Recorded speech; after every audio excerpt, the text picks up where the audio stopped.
여러분 안녕하세요. 이 자리 가운데 오신 우리 성도님 한 분 한 분을 주님의 이름으로 축복합니다. 제가 기도하고 우리 함께 예배드리겠습니다. 하나님 감사합니다. 우리가 이렇게 비가 오에도 불구하고 함께 주님을 예배하게 하시니 감사합니다. 이 시간에 주님을 높여드립니다. 우리를 사랑하시는 주님을 찬양하오니 주님 홀로 높임 받아 주옵소서. 예수님 이름으로 기도합니다. 아멘. 우리 같이 찬양하겠습니다. 하나 둘 하나 둘.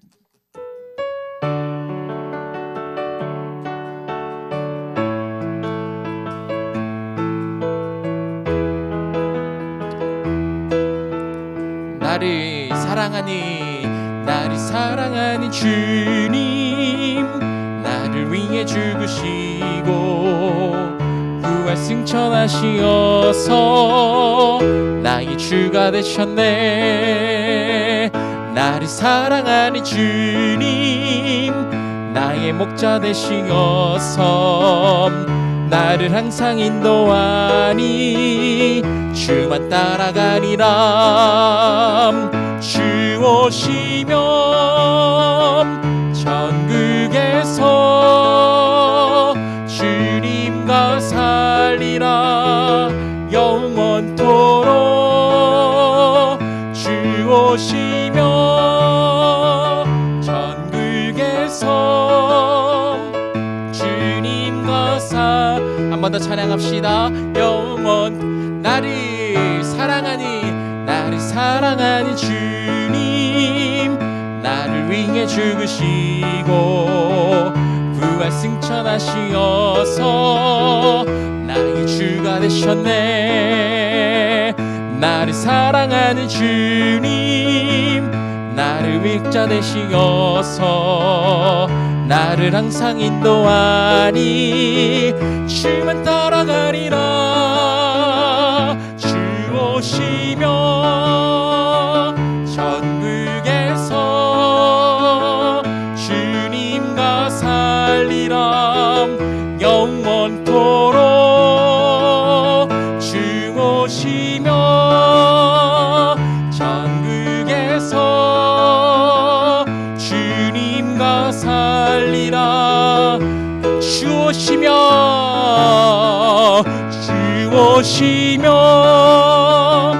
천국에서 주님과 살리라. 영원토록 주 오시면 천국에서 주님과 살리라. 찬양하세, 찬양하세, 찬양하세. 왕께 소리 높여 찬양 드리세. 찬양하세, 찬양하세. 왕께 소리 높여 찬양 드리세. 찬양 받기에 합당하신 주님, 언제나 동일하신 주. 무릎 꿇고서 주 이름 외치세. 예수 나의 왕, 예수 나의 왕, 예수 나의 왕. 한 번 더 찬양합시다. 찬양하세, 찬양하세, 찬양하세. 왕께 소리 높여 찬양 드리세. 찬양하세, 찬양하세. 왕께 소리 높여 찬양 드리세. 찬양 받기에 합당하신 주님, 언제나 동일하신 주. 무릎 꿇고서 주 이름 외치세. 예수 나의 왕, 예수 예수 나의 왕. 찬양받기에 합당하신 주님, 언제나 동일하신 주. 무릎 꿇고서 주 이름 외치세. 예수 나의 왕, 예수 나의 왕, 예수 나의 왕. 아멘.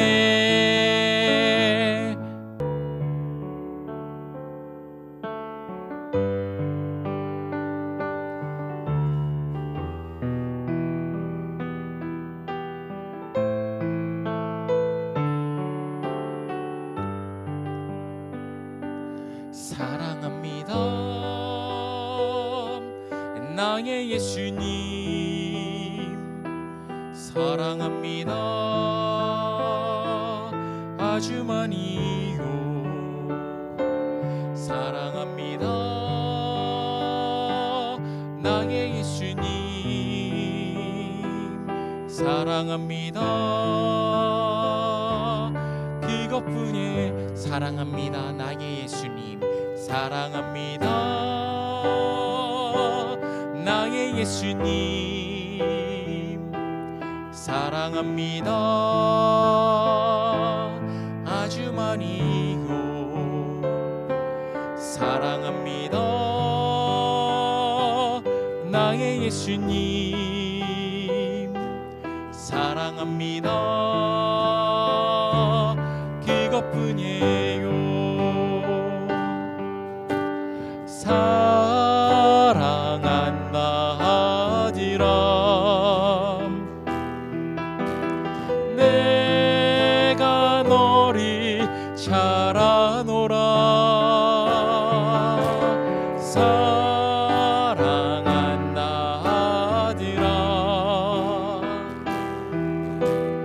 내게 축복 더하노라. 사랑합니다 사랑합니다 나의 예수님, 사랑합니다 아주 많이요. 사랑합니다 나의 예수님, 사랑합니다 그것. 사랑한다 내 딸아, 사랑한다 내 딸아 내가 너를 잘 아노라. 사랑한다 내 딸아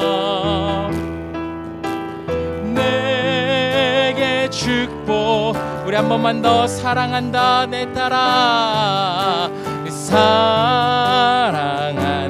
내 딸아 내가 너를 잘 아노라. 사랑한 내 딸아 내게 축복 더하노라. 우리 시간 같이 기도하겠습니다. 하나님, 우리가 이 시간에 말씀을 듣습니다. 하나님, 오늘 우리가 말씀을 들을 때 아버지의 그 사랑의 음성을 듣게 하시고, 그리고 그 가운데에서 우리 마음이 새롭게 되어지며, 하나님, 우리가 또한 우리의 삶의 방향을 아버지께로 향할 수 있는 시간 되어지게 하여 주옵소서. 아버지의 사랑에 깊이 잠기는 시간 되어지게 하여 주옵소서. 특별히 말씀 전하시는 아나랑 전사님께 주의 성령으로 충만하게 하여 주옵소서. 함께 같이 기도하겠습니다. 하나님 감사합니다.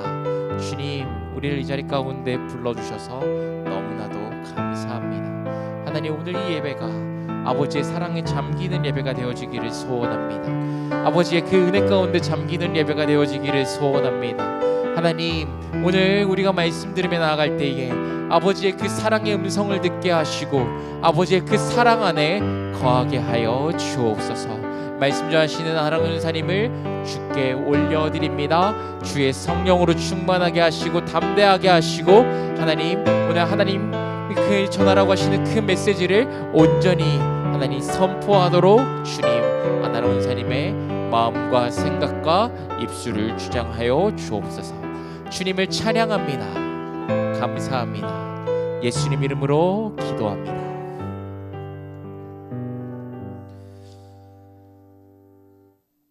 사랑 많으신 하나님 감사합니다.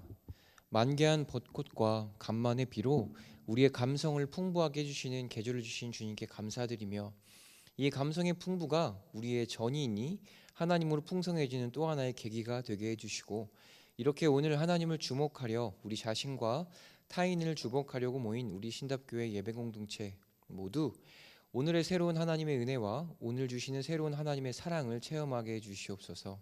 하나님의 은혜와 그 사랑은 아무리 이해하려고 해도 끝이 없기 때문입니다. 우리 모두가 그 하나님의 사랑과 은혜를 더욱 풍성히 알고 고백하게 되는 오늘의 예배 그리고 오늘 하루 그리고 우리의 인생이 되게 하여 주시옵소서. 예수님 이름으로 기도합니다. 아멘. 오늘 성경 말씀은 이사야 53장 4절부터 5절 그리고 10절 그리고 히브리서 2장 17절부터 18절까지의 말씀입니다.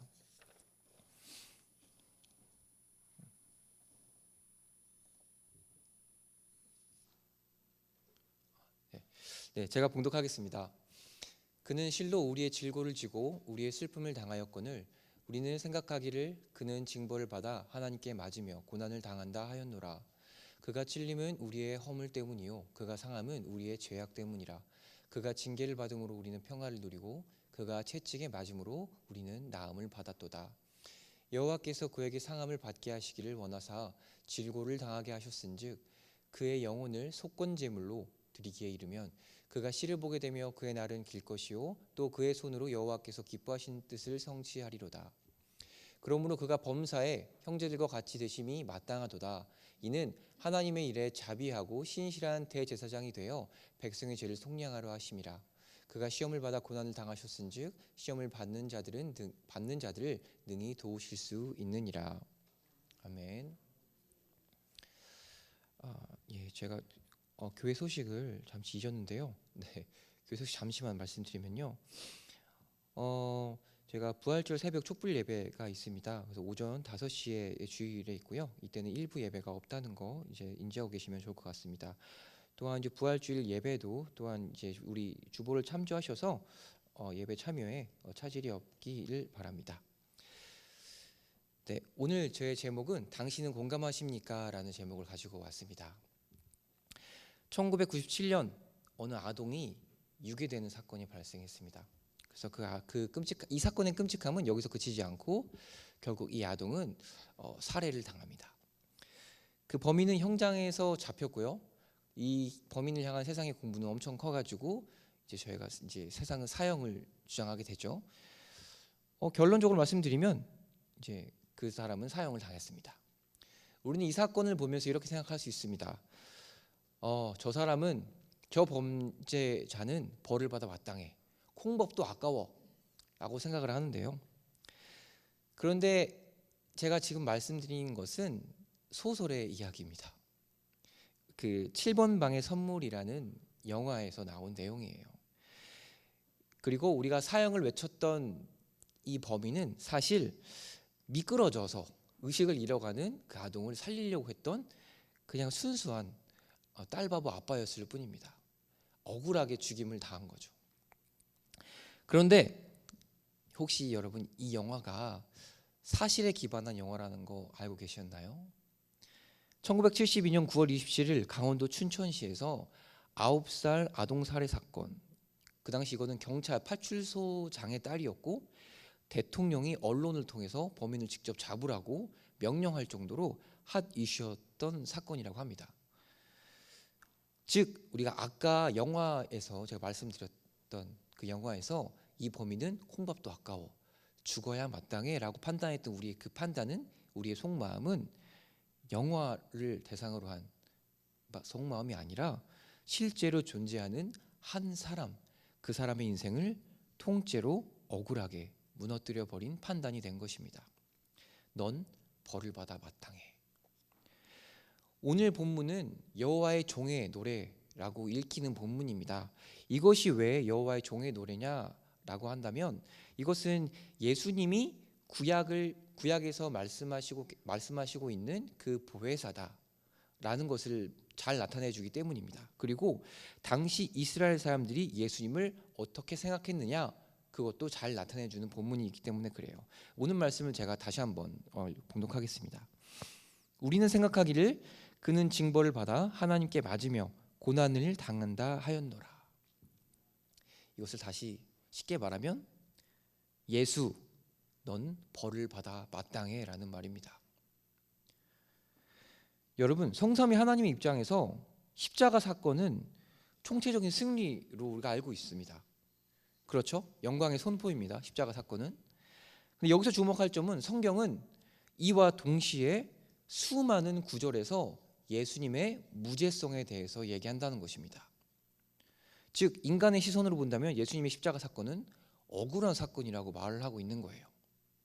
그래서 이 도식 이후에 우리는 무죄한 예수님이, 죄 없는 예수님이 우리의 죄를 대신해서 갚아주셨다라는 그 교리가 만들 수 있게 된 겁니다. 그런데요, 예수님의 시대에 이스라엘 사람들에게 예수님의 십자가 사건, 그 죽음은 마땅한 것이었습니다. 당연한 것이었어요. 영화에서나 나올 것 같은 이야기죠. 평생을 고대했던 하나님인데 막상 하나님을 마주하니까 그 하나님을 사형시켜 버립니다. 아주 스펙타클한 내용이죠. 안타깝기 그지없습니다. 그런데 여기서 저는 어쩌면 우리 한국교회가 그 안타까움을 답습하고 있는 것은 아닌가라는 질문이 들게 되었어요. 관습 혹은 관례의 근거에서 타인을 쉽게 판단하고 타인을 내 이해의 범주로 끌어당겨 와가지고 내 기호에 맞게 섣부르고 손쉽게 판단하는 것입니다. 내가 이해하기 쉬운 대로. 그런데 제가 느끼기로는 어쩌면 이게 우리 한국교회가 해왔던 것이 아닐까라는 그런 고민이 들게 되는 거예요. 가까운 예를 들어보겠습니다. 세월호 참사, 코로나 팬데믹, 이태원 참사, 우리 한국에 있었던 수많은 위기들이었습니다. 그런데 이 위기 때 과연 우리 한국교회는 얼마나 예수님이 우리의 그리스도다, 이 세상의 주관자다, 진정한 하나님이다라는 사실을 드러냈을까요? 다들 위기는 기회라고 말을 하는데 기회는 무슨, 기회는 근처도 가지도 못하고 저는 이 위기를 과연 위기라고 인식하는지조차 또 의문을 가질 수밖에 없었습니다. 그 이유는 우리가 은연중에 다 알고 있는 사실입니다. 왜냐하면 한국 교회는 국가적인 위기가 발생할 때마다 우리가 이 시대로 부르신 하나님의 소명에 맞게 그 책임에 성실하게 응답하려고 하기보다는 그 위기로부터 내 교회를 지키기에 급급했기 때문입니다. 저는 이 결과 중 하나가 바로 비공감이라고 생각합니다. 이것은 공감하지 못한다, 그래서 비공감인데요. 비공감은 다른 말로 우리가 수직적 공감 혹은 스포트라이트 공감이라고도 합니다. 오늘날 이것은 이제 수직적 공감이란 것은 내가 공감하고 싶은 사람만 수직적으로 깊게 공감한다라는 뜻이고, 스포트라이트 공감이란 것은 이제 그림 보여주시면 내가 보고 싶은 곳만, 보고 싶은 사람만 공감한다, 내가 원하는 사람만 공감한다라는 것입니다. 이것의 단점은 뭐냐면 이것은 언뜻 보면 공감처럼 보입니다. 하지만 앞에 그림 보시면 내가 비추고 있는 이 반경 외에 있는 사람들, 이것을 우리와 그들로 구분하게 되는 기준이 되는 거예요. 우리는 내가 공감하고 싶은 사람만 공감하고 다른 사람은 비공감하다 못해 심지어는 전쟁을 불사할 만큼 적대시하게 되는 거죠. 이것이 바로 비공감입니다. 그래서 올바른 공감이라는 것은 수평적 공감이며 그리고 반경을 넓히는 공감이 진정한 공감이라고 할 수 있습니다.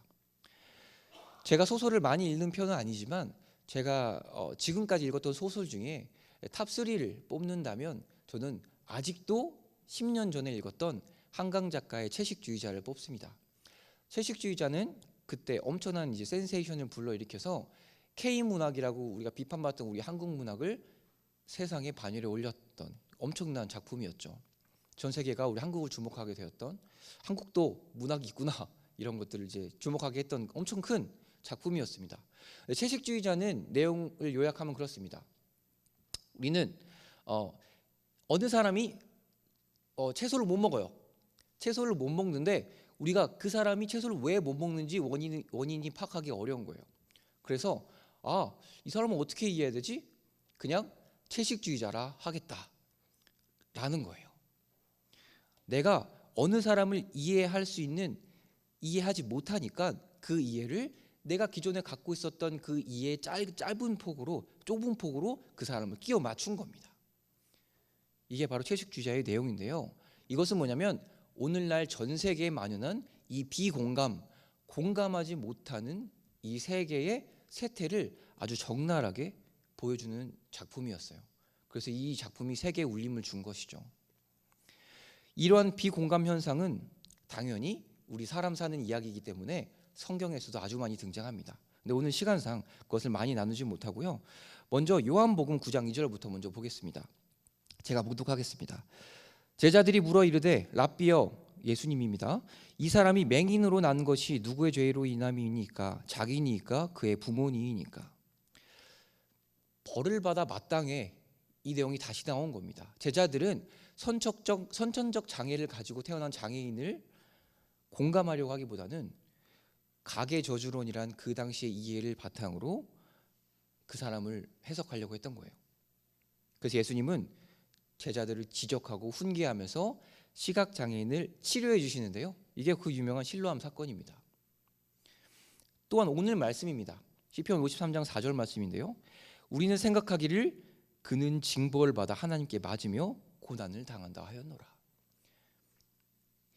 이스라엘 사람들에게 예수님은 우리가 아닌, 내 집단이 아닌 외집단, 바로 그였을 뿐입니다. 내가 공감하지 못하는 대상일 뿐이었죠. 자기들끼리는 공감을 잘해요. 아주 공감을 잘했죠. 정서적 교감이 정서적 일치가 아주 잘 돼서 예수님을 못 박는데 아주 이제 하나가 잘 되었습니다. 벌을 받아 마땅해 라고 하면서요. 그렇다면 이 비공감의 치명적인 위세 위에서 우리 그리스도인은 어떻게 해야 할까요? 제가 생각하는 답은 쉽습니다. 그냥 우리는 예수님을 보면 됩니다. 예수님의 인생 전체는 공감이라고 저는 생각을 합니다. 왜냐고요? 예수님께서는 우리를 공감하다 못해서 죽기까지 하셨기 때문입니다.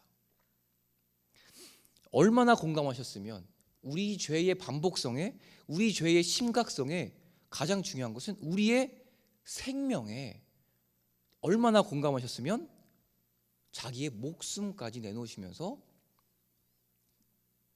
그 십자가 사건, 십자가를 진 것일까요? 타인의 생명에 아무 공감을 못 하셨다면 예수님은 결코 자신에서 십자가를 들지 않으셨을 겁니다. 골로새서 말씀입니다. 골로새서 1장 20절 말씀 제가 봉독하겠습니다. 그의 십자가의 피로 화평을 이루사 만물 곧 땅에 있는 것들이나 하늘에 있는 것들이 그로 말미암아 자기와 화목하게 되기를 기뻐하심이라. 골로새서 1장 23절 말씀입니다. 이 본문은 천하 만민에게, 이 복음입니다. 이 복음은 천하 만민에게 전파된 바요 나 바울은 이 복음의 일꾼이 되었노라. 하나님께서는 이 공감을 전 역사적인 신비로 표현하셨는데요. 그것이 우리가 잘 알고 있는 제사의 방식입니다. 제사란 구약 시대에서는요, 그 제사를 보면서 내 죄가 사함받았다, 그리고 하나님의 은혜가 있다라는 것을 상징적으로 보고 그것을 통해서 신앙을 고백할 수 있었어요. 마찬가지예요. 예수님도 오늘 말씀에서 보면 그 원리로 직접 제사장이 되고 제물이 되어 주셨습니다. 구약 사람들이 제사를 보고 상징적으로 하나님을 예배할 수 있었다면 우리는 예수님을 보고 상징적으로 하나님을 예배할 수 있는 그 전 역사적인 위대한 신비가 만들어지게 된 거예요. 우리는 예수님의 제사를 보면서 하나님의 나라를 보게 되는 거죠. 오늘 말씀 이사야 53장 10절을 보면요, 그래서 그의 영혼을 속건 제물, 예수님을 속건 제물이라고 말하고 있습니다. 그리고 히브리서 2장 17절 말씀 보면 예수님을 대제사장이라고 말을 하고 있습니다. 즉 정리하면 구약의세의 속건제는 당시 이스라엘 사람들, 이스라엘 민족만을 위한 제사였다면, 그 사람들만을 위한 하나님의 공감 표현이었다면, 예수님의 제사는 이 세상 모든 사람이 볼 수 있는 공감의 표현, 이 세상 모든 사람에게 향한 하나님의 사랑의 표현이었다는 것입니다. 그래서 히브리서 2장은 이렇게 마무리합니다. 그는 몸소 시험을 받아서 고난을 당하셨으므로 시험을 받는 사람들을 도우실 수 있습니다. 여러분, 이 말씀 이제 계속 한번 띄워주시고요. 이 말씀 자세히 보시면 우리의 고통을 하나님께서 이해할 수 있다는 말씀인데요, 어떻게 보면 우리가 전지전능한 하나님이 모르는 게 있을 수 있을까? 그래서 우리를 이해하시려면 꼭 인간의 경험이 필요한가? 경험이 없이는 하나님은 모르는가? 라는 질문, 그러니까 하나님의 전지를 질문하는 대목이 될 수 있습니다. 하지만 하나님도 모르는 게 있으니 꼭 경험을 해야 된다라는 말씀이 위 말씀이 아닙니다. 이것은 공감을 나타내는 본문입니다. 바로 직접 말씀입니다. 히브리서 2장 17절 말씀. 그가 범사의 형제들과 같이 되심이 마땅하도다. 즉 공감. 성삼위 하나님은 우리 모두의 고통을 공감해 주신다라는 것입니다. 우리 고통에 무감각한 하나님이 아닙니다. 넌 벌을 받아 마땅해라고 하는 그런 비공감이 아니고, 하나님은 우리 모두를 공감해 주신다는 것입니다. 마태복음 22장 37절 38절 말씀입니다. 자, 이 말씀을 보시면요, 예수께서 이르시되 내 마음을 다하고 목숨을 다하고 뜻을 다하여 주 너의 하나님을 사랑하라 하셨으니 이것이 크고 첫째 되는 계명이요 둘째도 그와 같으니 내 이웃을 내 자신과 같이 사랑하라 하셨으니. 이것은 예수님이 우리에게 주시는 새 계명입니다. 제자들이 물어봤어요. 계명 중에 어떤 것이 가장 크냐? 그때 예수님께서는 새 계명을 말씀해 주신 겁니다. 그 두 가지가 바로 이 하나님 사랑 그리고 이웃 사랑이었어요. 이것은 바로 하나님 그리고 공감이라고 우리는 읽을 수 있습니다. 사랑이라고 표현하는 게 더 적절하죠. 하지만 이 말씀에 보면 내 몸과 같이라는 표현이 있어요. 내 몸과 같이. 이것은 뭐냐? 바로 공감입니다. 우리는 이 말씀을 보고 충분히 공감의 중요성을 읽을 수 있습니다. 벌을 받아 마땅하다. 벌을 받아 마땅하다고요? 그게 우리 그리스도인이 과연 할 말일까? 저는 이제 고민을 하게 되는데요. 예수님은 목숨을 바쳐서 공감하셨습니다. 믿는 우리들이 그 예수님의 그 목숨을 바친 공감을 알고 믿는다는 그리스도인들이 내 집단과 외 집단을 나눠서 내 집단만 공감을 하고 우리만 공감을 하고 외 집단은 그들에 대해서는 적대시한다면 우리는 예수님의 사랑을 온전히 알지 못한다고도 할 수 있습니다. 할 수 있습니다. 우리가 그리스도인 예수님의 사랑을 받은 그 무한한 공감을 받은 우리가 외 집단을 공감하지 않으면 누가 그들을 공감해 주겠습니까? 우리와 그들을 나누고 그들을 이렇게 넌 벌을 받아 마땅해 라고 이해하게 된다면 누가 그들에게 복음을 전하겠습니까? 오늘 말씀 그 예수님께서 주신 새 계명을 보면요, 공감이 무엇인지 그 올바른 공감에 대해서 설명하고 있는데요. 첫 번째가 하나님 사랑이라고 그랬죠. 그리고 두 번째가 이웃 사랑이라고 했습니다. 이것이 공감의 모델이라고 한다면 우리는 올바른 공감이 무엇일까라는 것을 이제 알 수 있는데요. 공감의 중심은 먼저는 하나님이다. 그러니까 하나님 사랑, 하나님이 중심이 된 것이 공감의 시작이다라는 것을 알 수 있습니다. 그리고 우리는 그 중심을 토대로 내 이웃을 공감해야 된다. 사랑해야 된다라고 우리는 할 수 있습니다. 그래서 바울은 아까 말했듯이 이것이 자신의 복음, 자신이 본분, 이것이 내가 복음을 전파해야 될 사명이라고 말을 하고 있는 겁니다. 수많은 공감의 시도들이 있습니다. 아주 많은 공감의 시도들이 있어요. 하지만 예수님께서 주신 새 계명처럼 진정한 공감은 하나님이 전제된, 하나님이 중심이 된 공감입니다. 그래서 세월호 사건 보면 뭐 스님도 있고 여러 사람들이 와서 공감을 하잖아요. 하지만 그것은 진정한 공감이 아니기 때문에 진정한 공감을 위해서는 누가 나서야 되냐? 바로 예수님을 알고 있는, 예수님 믿고 있는 우리가 나서야 합니다. 예수님이 중심이 된 공감을 할 수 있는 우리가 나서야 하는 것입니다. 세상이 공감을 한다고 너도 나도 이렇게 나아가고 있는데 우리 교회는, 우리 한국 교회는 과연 공감을 하고 있는지, 우리는 이 위기를 기회로 인식을 하고 우리도 적절하게 이 우리 시대적 소명을 감당해야 할 것입니다. 진정한 공감을 위해서는 다른 이들이 아니라 바로 우리 그리스도인들이 나서야 합니다. 우리가 먼저 나서야 하는 겁니다. 이제 말씀을 마칠 텐데요. 우리를 향한 무한한 공감으로 우리를 위해 자신의 목숨까지 주신 그 예수님을 기억하면서 우리 신답교회 예배공동체 모두가 하나님이란 유일한 기준 위에서 내가 원하는 사람만이 아니라 여러분 각자에게 주신 소명지 위에 있는 많은 사람들, 즉 모든 사람들에게 하나님을 전파할 수 있는, 하나님의 사랑을 전파할 수 있는 여러분이 되었으면 좋겠습니다. 내가 원하는 사람만이 아니라 내 부르신 소명 위에 있는 모든 사람입니다.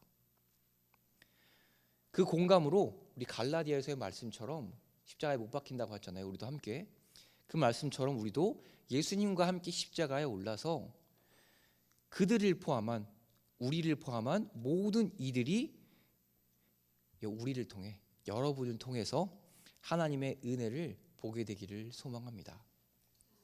이 시간 다 같이 기도할 텐데요.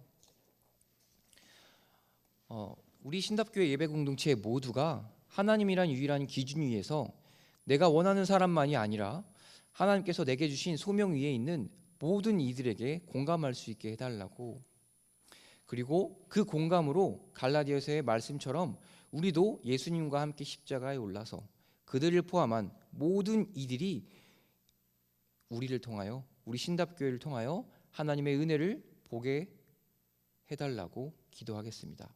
다 같이 기도하겠습니다. 사랑 많으신 아버지 하나님 감사합니다. 아버지 우리를 불쌍히 여겨주시옵고 하나님의 무한한 사랑을 받은 우리가, 그 무한한 공감을 받은 우리가 과연 그 하나님의 사랑을 내 것이라고, 우리 것이라고 소유하려고 하지 않았는지 다시금 우리가 돌아보게 하시고 하나님께서 주신 그 사랑 위에 우리가 타인을 향한 그 사랑과 타인을 향한 우리 복음의 소명을 마땅히 책임 있게 감당하는 우리 한국교회, 그리고 그 위에 우리 신답교회가 될 수 있도록 하여 주시옵소서. 다른 이들이 자기 교회를 위해 위기를 우리 하나님께 주신 우리 소명을 감당하지 못하고 있었다면 우리 신답교회가 모델이 되어서 한국교회의 촛불을 들 수 있는, 한국교회의 여호와의 불을 들 수 있는 귀한 열정을 담당하는 교회 되게 하여 주시옵고, 우리 신답교회가 내 집단과 외 집단을 구분하는 우리와 그들을 구분하는 잘못된 구분 위에서 내가 편의주의식, 내가 편한 대로 이해하고 내가 원하는 사람에게만 복음을 전하는 것이 아니라 모든 사람에게 복음을 전할 수 있는 그런 진정한 그리스도인이 되기를 소망하며 그렇게 되기를 희망합니다.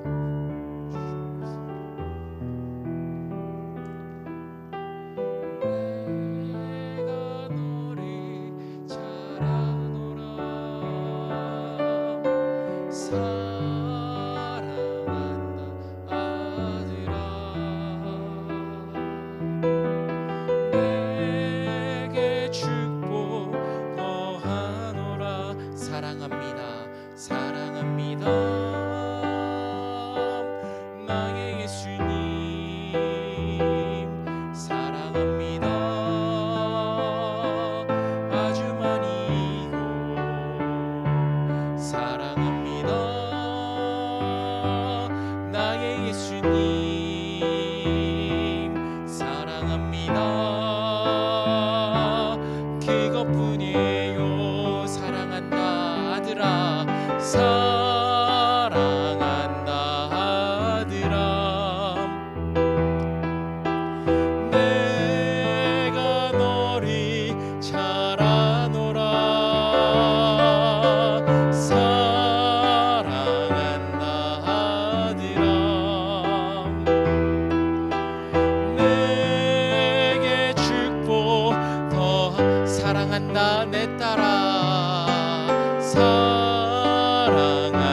주님께서 보내고 있습니다.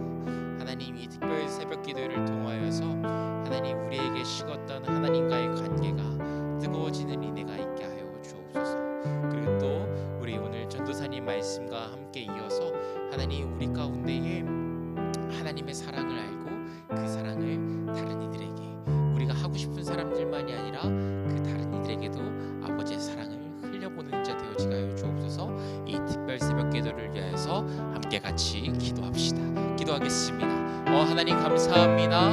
하나님, 이 특별 새벽 기도회를 통하여서 우리가 그냥 하나님 특별 새벽 기도회지라고 하면서 끝나는 것이 아니라 하나님, 우리를 너무 만나고 싶어하며 우리가 더 깊은 교제를 하기를 원하시는 하나님과의 관계가 회복되어지는 은혜가 있기를 간절히 소망합니다. 아버지, 이 새벽 기도회 가운데에 아버지를 갈망하는 자들에게 아버지의 한량없는 그 은혜를 베풀어 주시며 하나님 또한 이 시간들을 통하여서 주님의 십자가와 주님의 사랑을 경험하는 그 아버지 그 은혜를 아버지 다시 한번 회복하는 시간 되어지게 하여 주옵소서. 아버지, 무너진 주님과의 관계, 식어버린 주님과의 관계를 회복하게 하시며 이 시간을 통하여서 주님을 만나며 주님과 뜨거워진 은혜가 있게 하여 주옵소서. 하나님, 특별히 말씀 준비하시는 그 목사님 가운데 지치지 않도록 지켜주시고 건강을 붙들어 주시고 하나님, 새벽 기도회 동안 하나님 목사님께서 주의 은혜 가운데에 주의 말씀을 온전히 선포하도록 하나님 목사님 가운데 영육간에 강건하게 하여 주옵소서. 아버지, 우리 교회가 주 앞에 기도하는 교회 되어지기를 소원합니다. 아버지, 우리 교회가 주 앞에서 눈물이 멈추지 않는 교회 되어지기를 원합니다. 아버지 앞에서 깨어지는 교회, 아버지 앞에서 자신을 새롭게 하기 위하여 발버둥치는 교회 되어지기를 소원합니다. 하나님, 이 새벽 기도회 가운데에 기름 부어 주옵소서. 역사하여 주옵소서.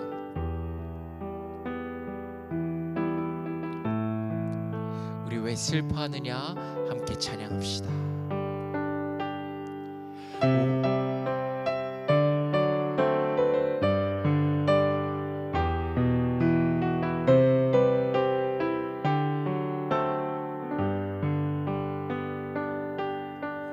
왜 슬퍼하느냐, 왜 걱정하느냐, 무얼 두려워하느냐, 아무 염려 말아라.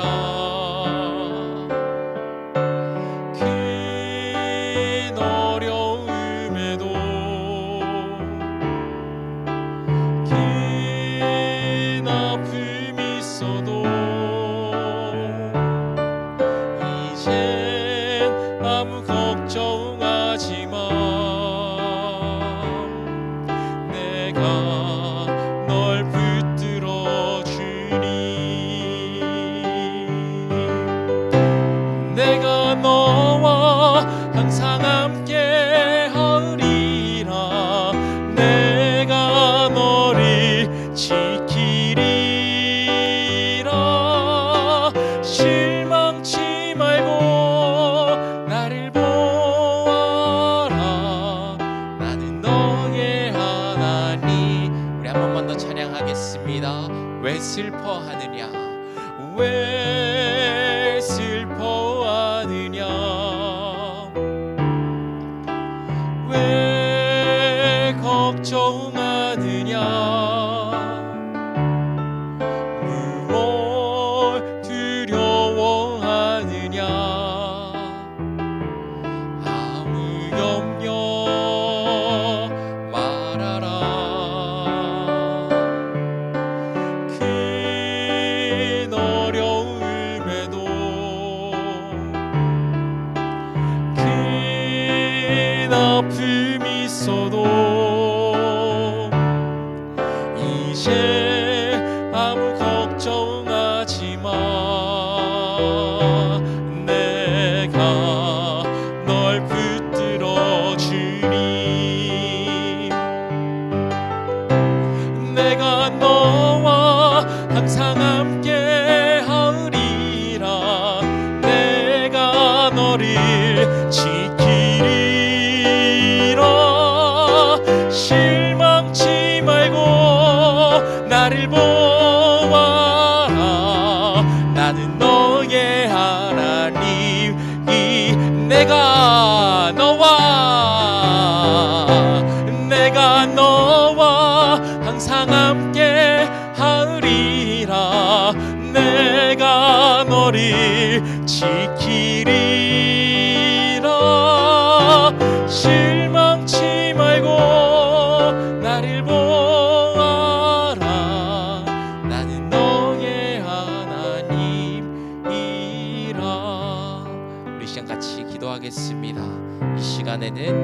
자신의 기도 제목을 가지고 함께 기도합시다.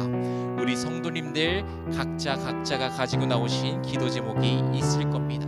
이 기도 제목 가지고 기도합시다. 주님, 내가 가지고 나온 기도 제목이 있습니다. 작은 신함에도 응답하시는 그 하나님 말씀하시고, 그리고 내 뜻이 아니라 아버지의 뜻이 내 삶 가운데 이루어지게 하여 주옵소서. 우리 간절히 기도하도록 하겠습니다. 함께 기도합시다. 아버지 하나님, 우리 성도님들이 가지고 나온 기도 제목 하나하나마다 들으시고 응답하여 주옵소서. 하나님, 때로는 아버지의 침묵이 우리에게 주시는 답일 때도 있음을 기억합니다. 아버지, 예수님께서 침묵하셨던 것처럼 우리에게도 침묵으로 응답하시는 그 하나님, 그렇다면 이것 또한 깨닫게 하시고 이것을 통하여 아버지 은혜를 경험하도록 주님 도와 주옵소서. 아버지, 우리 성도님들이 기도하는 기도 제목 하나하나마다 응답하시고, 하나님 또한 이것이 자신이 원하는 뜻이 아니라 하나님이 원하시는 뜻이 우리 성도님들의 삶 가운데에 이루어지게 하여 주옵소서. 삶의 자리에서 기도가 계속해서 하나님의 뜻으로 바뀌어지는 은혜가 있게 하여 주옵소서. 우리는 때로는 우리의 생각과 우리 자신의 거짓말을 주장할 때가 있습니다. 기도하며 나가는 가운데 우리 자신을 보게 하시고, 하나님 우리의 생각을 내려놓게 하시고 아버지의 뜻과 아버지의 생각으로 가득 채워 주옵소서. 주님 도와주옵소서. 예수님 이름으로 기도합니다. 우리 이 시간에는 환우들을 위하여 같이 기도하도록 하겠습니다. 이 시간에 환우들을 위해 함께 같이 기도합시다. 그리고 여기에 계신 성도님들 중에도 자신의 아픈 부위에 손을 대고 기도했으면 좋겠습니다. 주일에 목사님께서 말씀하셨습니다. 예수님의 그 십자가의 그 속에는 우리의 질병도 다 감당하시겠다는 의미가 포함되어 있다고. 아버지, 우리를 치료하여 주옵소서. 우리 한우들을 고쳐 주옵소서. 새롭게 하여 주옵소서. 함께 같이 기도하며 나아가도록 하겠습니다. 하나님 감사합니다. 하나님, 우리가 각자마다 아픈 부위가 있습니다. 아버지, 매일 우리가 여호와 라파 하나님을 의지하며 기도한다고 하지만 우리가 정말로 하나님을 의지하며 기도하였는지요? 하나님 아버지, 우리가 다시 한번 말씀드렸던 대로 여호와 라파 하나님의 그 능력을 믿습니다. 주님의 십자가 안에 우리의 질병을 다 감당하시겠다는 것을 다시 한번 기억합니다. 하나님, 우리를 새롭게 하여 주옵소서. 하나님, 우리 성도님들의 무릎을 새롭게 하시고 관절을 새롭게 하시고 어깨를 새롭게 하시고 하나님의 암든 그 모든 질고를 주님 새롭게 하여 주옵소서. 한 사람 한 사람을 고쳐주시고 새롭게 하여 주시고 60만이 아니라 하나님 영도 새롭게 하여 주시기를 간절히 소망합니다. 주님, 우리에게 주신 몸에 하나님 주의 영광을 위하여 사용하도록, 우리에게 허락하신 그 기간 동안 그 시간 동안 주의 영광을 위하여 사용하도록 주님 우리를 도와주옵소서. 우리의 몸이 아버지의 영광을 위하여 사용되어지도록 주님 도와주시옵소서. 우리 모든 한 사람 한 사람이 다 주의 영광을 위하여 우리의 에너지와 우리의 삶을 드리는 은혜가 있게 하여 주옵소서. 예수 그리스도 이름으로 기도합니다. 우리 시간의 마지막으로 우리 이번 주간에 있을 예배를 위하여 같이 한번 기도했으면 좋겠습니다. 금요일에 성금요 예배가 있습니다. 그리고 또 부활절 새벽에는 부활절 촛불 예배가 있고 부활절 예배와 또 칸타타가 있습니다. 하나님, 이 가운데에 예수 그리스도의 은혜를 높이게 하여 주옵소서. 하나님, 또한 이것을 통하여서 다시 한번 하나님 우리 아버지의 사랑에 둔감해지는 우리가 다시 한번 하나님 이 예배들을 통하여서 마음의 회복이 일어나는 은혜가 있게 하여 주옵소서. 다시 한번 아버지의 사랑 안에 깊이 잠기기를 원합니다. 우리 한번 이 예배를 위하여 같이 중보하실 텐데요, 우리 주여 한번 외치시고 같이 한번 이 예배를 위하여 중보하고 오늘 예배를 마치도록 하겠습니다. 주여 외칩시다. 주여, 주님 감사합니다. 하나님, 성금요 예배, 부활절 촛불 예배, 부활절 예배, 칸타타 등 하나님 우리가 준비한 이 모든 예배들을 주님께 올려드립니다.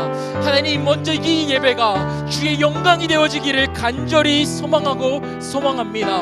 하나님, 우리가 예배드리는 제1의 목적은 다른 것이 아니라 아버지의 영광임을 고백합니다. 이 예배를 통하여 주님 홀로 높임 받아 주옵소서. 우리가 온 마음을 다해서 아버지 주께 예배드리게 하여 주옵소서. 하나님, 이것을 통하여서 주님 기뻐 받아 주시고 하나님, 이것을 통하여 주님 홀로 높임 받아 주옵소서.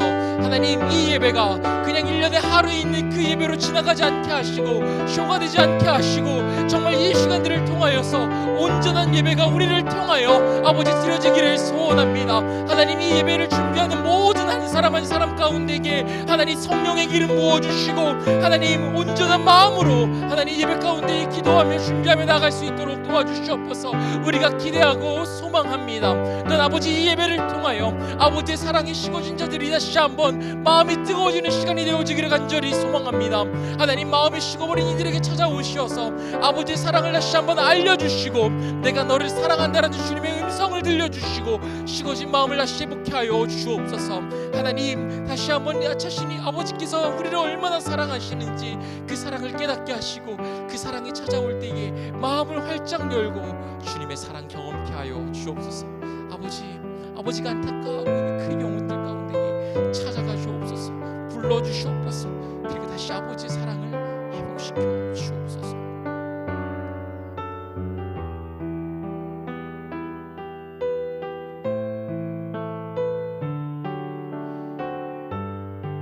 주님, 너무나도 감사합니다. 하나님, 우리를 공감하시고 또 공감하셔서 우리의 죄를 위하여서 십자가에 달려 돌아가신 예수님의 십자가의 사랑을 찬양합니다. 하나님, 우리도 다시 한번 우리를 돌아보게 하시고 우리가 우리에게 공감하고 싶은 사람들만 공감하는 것이 아니라 우리의 부르신 목적과 하나님, 또 하나님께서 우리에게 주시는 한 사람 한 사람들을 바라보며 공감할 수 있도록 우리에게 다시 한번 아버지의 은혜를 부어 주옵소서. 매일의 삶 가운데 아버지를 바라보게 하시고 아버지를 깊이 누리게 하여 주시옵소서. 주님, 이 예배를 주께 올려드립니다. 오늘도 함께해 주신 하나님을 찬양합니다. 감사드립니다. 예수 그리스도의 이름으로 기도드립니다. 아멘. 하늘에 계신 우리 아버지의 이름을 거룩하게 하시며 아버지의 나라가 오게 하시며 아버지의 뜻이 하늘에서와 같이 땅에서도 이루어지게 하소서. 오늘 우리에게 일용할 양식을 주시고 우리가 우리에게 잘못한 사람을 용서하여 준 것 같이 우리 죄를 용서하여 주시고 우리를 시험에 빠지지 않게 하시고 악에서 구하소서.